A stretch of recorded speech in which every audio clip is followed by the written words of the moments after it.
आणि धनंजय मुंडेंचा राजीनामा मागितला होता, पण अद्याप राजीनामा घेतला नाही. फडणवीस मुंडेंना वाचवतात असं स्पष्ट दिसू लागलंय, असं अंजली दमानी यांनी म्हटलेलं आहे. येत्या 2 ते 3 दिवसात या संदर्भात मोठे खुलासे करणार, त्यानंतरच चित्र स्पष्ट होईल, असंही अंजली दमानी म्हणाल्या.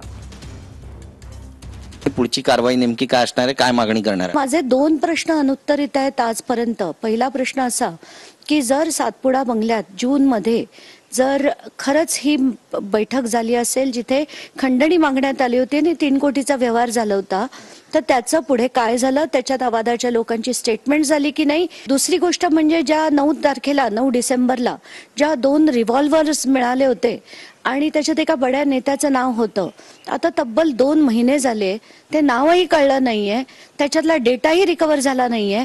फॉरेन्सिकमध्ये अजून किती वेळ लागणार आहे हे तरी पोलिसांनी सांगावं.